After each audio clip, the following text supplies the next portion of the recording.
He tells us what to do.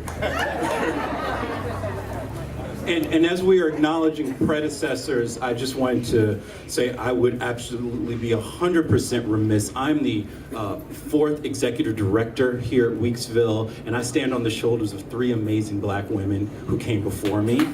And one of them is right here, and I'm fortunate to have Pam Green as somebody who can tell me what is right, what is wrong, who has been a friend, a mentor, a sounding board, and has helped me on this journey. So I really want to acknowledge Pam Green. Thank you very much.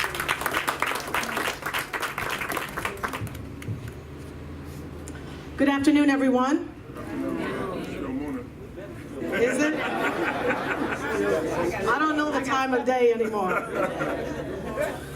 When I walked in today, I felt so inspired by seeing so many people that I have seen over the decades that have been part of the struggle about the cultural equity fight, about making sure that we bring resources to our communities in an equitable fashion. And I had the privilege of knowing Dr. Joan Maynard. I had the privilege of working with her. I had the privilege of when I started my museum, the Museum of Contemporary African Diaspora and Arts, Joan Maynard came to my first gala with a check for $1,000. Can you imagine? Here she is in the midst of struggling to bring this institution to fruition. She's not a millionaire, and she comes bearing the highest check that I had gotten for my first fundraiser came from Dr. Joan Maynard. And her spirit and her legacy are here. And as a new mom and as an elected official, something that we are so concerned about, work hard over, is legacy. We want to create a legacy to leave behind for next generations. Some of us do that through our children, some of us do that through our work. And I remember when Dr. Joan Maynard's only child passed away. And what a sad time that was for her. And I knew that and recognized that she began to do her work even more passionately because she wanted to leave a legacy for the next generation. And that's really what this is about. This is about giving, allowing the Weeksville Heritage Center to get what they rightfully deserve. We need to make sure that there is a return of our tax-paying dollars back into our communities so that we can flourish like all of the other institutions across the city. We have to make sure that the Weeksville Heritage Center becomes a part of the Cultural Institute groups of the city of New York. Currently, in the borough of Brooklyn, we do not have a SIG of color. Right. In Manhattan, we have El Museo del Barrio and we have Studio Museum. Right. In Queens, my brother right here, Donique Miller, recognizes the power and the strength of the Jamaica Center for the Arts. But here in Brooklyn, New York, the most populous borough of people of African descent, we do not have an organization that is a part of the Cultural Institute group. And that has to change. We have representatives here from other Cultural Institute groups right here in Brooklyn, New York. And they know and they recognize that if they did not have that funding, that they would not be able to sustain their organizations. And so we recognize and appreciate their support for what they are doing here today, because they are saying, as SIGs, we recognize that Weeksville Heritage Center should be a part of this body. Many of you may not know, this powerful, dynamic institution is not open on Saturdays and Sundays. They cannot welcome visitors because they do not have the staff for maintenance, for security, for people to be here to greet, receptionists. They do not have that. So that's a loss for our community. That's a loss for the public housing residents that live right in this area that could benefit from this community. The individuals that come to Weeksville aren't only concerned about aesthetics and lighting. They have issues in terms of education, as far as housing. They're coming to Weeksville with needs, with serious needs. And institutions such as this are the front lines to make sure that those needs are met and that their residents and their constituents are put in touch with the appropriate resources. So it is upon us. We have the largest amount of Black elected officials ever elected in Brooklyn, New York, and we have to put all of the force and the power together and unite and unite and unite and put aside our differences to make sure that something like this does not happen. I want to thank all the people that gave to the crowdfunding sources to make sure we could bring forward those resources. But I'll say this can't be a one-time thing. For our institutions, we can't only get the support of the community when we put out an announcement that we are going to close. This has to be an annual gift. This has to be a monthly gift. We have to make sure that we sustain our institutions, and not only Weeksville, but all the institutions of color that we hold value and dear. We have to make sure that we give, and we give till it hurts, to make sure that our existence here in Brooklyn, New York is maintained. This is one of the greatest stories of our time, of our civilization here in Brooklyn, New York. If we lose an area that freed Africans, those that escaped from slavery, that came together and put their resources together, there's a lesson to be learned in that right now and today. We have to put our resources together. We can no longer be African, Jamaican, Caribbean, Black, Latino, light-skinned, dark-skinned, CUNY, Spelman, Harvard. We are people of color. And we have to unite around being people of color and come together and stop seeing our differences and what makes us weaker, but to see our commonalities and what makes us different as our strengths. What can we all bring to the table? And I'm just calling it like I see it in that way. To our sororities and fraternities and all of us that are moving up the ladder. We so badly want to spend our money so many other places. Have your gala here. Have your function here. Have your anniversary here. Have your wedding here. Have your party here. We can't keep looking for the next hot, new, sexy place that we leave behind our own institutions. We have to make sure that we give from the heart and make sure that we continue to do that. And I want to say, too, with all of the banks that are doing business in our communities, I'm just going to ask Rob, which banks are funding you?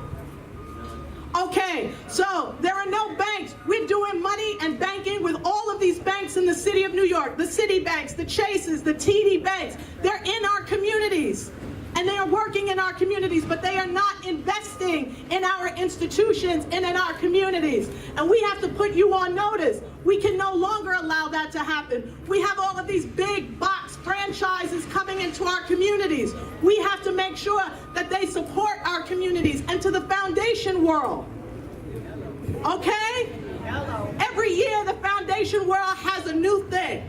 We're funding global this year. We're funding national this year. We're no longer doing art, we're doing music. We're no longer doing art, we're doing healthcare. We're no longer doing this. We have to gain a level of consistency throughout our foundation world. We have to understand and recognize that long-term support is where our growth happens. Consistently changing, closing off the process, having to be so exclusive.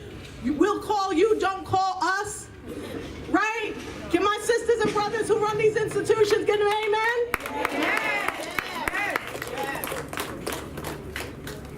Ridgewood Savings, let's recognize them. They are a banking institution that supports Weeksville. We have to know who supports us so that we can make intentional decisions about where and who we support. And that's what this is really all about.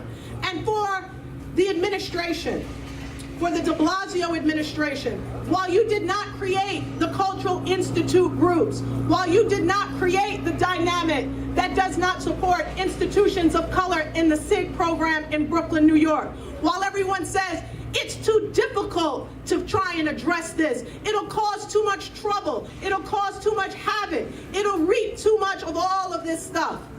We've never been shy. We have run and we have created great change. We are the elected officials of this time. What we're seeing is that by not including organizations of color, if we do not change that system, we are perpetuating a racist system of economy that does not support our communities. Now, this isn't a feeling. This isn't an emotion. This isn't calling anyone out. As the young people say, these are facts. We are not part of a Cultural Institute group. That means that a disproportionate amount of money is not coming back to our communities. That is the very definition of racism. We did not create it, but if we do nothing, we perpetuate it. So we have to make sure in this budget cycle that we change that system. We open the doors for Weeksville now. In this budget cycle, there needs to be no further conversation or deliberation. The evidence is clear, and we open up this process for cultural institutions across the city that have been systematically underfunded but have managed over decades to sustain themselves, to grow, to sacrifice blood, sweat, and tears. It should no longer be a parent's worst nightmare to hear that their child wants to be a jazz musician or piano player or a drummer or a sculptor or an artist. I'm gonna get you, Miss Rutherford. That should not be. This is the greatest city in the world. We are the cultural capital of the world. And we cannot continue to celebrate our cultural diversity if we do not invest in it. So at this time, I'm going to call up my sister friend. Y'all see I'm passionate about this because I have lived this for 20 years. I see so many of my good friends here. I see Janita Pointer from Noel Pointer Foundation. I see Jamel Gaines from Creative Outlet. I see Carolyn Butts from African Voices. I see Jean Alexander, who is here, the president of the Schomburg Center for Research and Black Culture. I see Lloyd Rodriguez from the Pitbulls. You know, these are individuals who are toiling, who are doing the work. And we're going to hear from some of them today. At this time, I want to call up my sister, my friend, who has been an incredible supporter of Weeksville and culture. She has done phenomenal work for the Black, Puerto Rican, Hispanic, and Asian caucus and pulled off one of the most dynamic annual conventions and conferences that was also under attack most recently. So we have to continue to make sure that we support and lift up one another. Ladies and gentlemen, I want to lift up my sister, Latrice Walker. Here today, many of you might have seen as well a spectacular event like the Met Gala. And if you saw all of the celebrities that came there, what if each of the celebrities that were there attached themselves to an organization like Noel Pointer, or Weeksville, or Caribbean Cultural Center, or the West Indian American Day Carnival Association? We have so much wealth. We have to understand how to direct our wealth, our talent, and our resources. We have celebrities coming right out of our communities, and we urge you, come back to your organizations. Come back to the communities that birthed your creativity and your talent and nurtured it. Come back to your community and make sure that they are whole and that they are sustainable. We like your Maseratis. They're nice to look at, but our communities need support. It's not an either or. You all have the ability to do both and. So thank you all so very much. We're going to close out. What we're going to do, we're going to take a picture. We're going to line up. We're going to lock arms. And we're going to take a photo. And we're going to send it all over the world, loving our Weeksville. Thank you all very much. God bless you all. And thank you for coming today. Everybody, please stand up if you're here. We're going to go the whole length of Weeksville. And if you can be in the back too. We can do 2 rows of a photo. So it looks like we've got a million women and man march going on. Should we move the podium or should we keep the podium? How does the photo look? Keep it. It's nice. Centering. It's centering? It has Weeksville on it.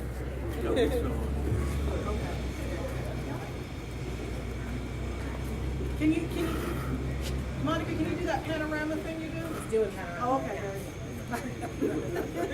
Panorama thing. I'll do it.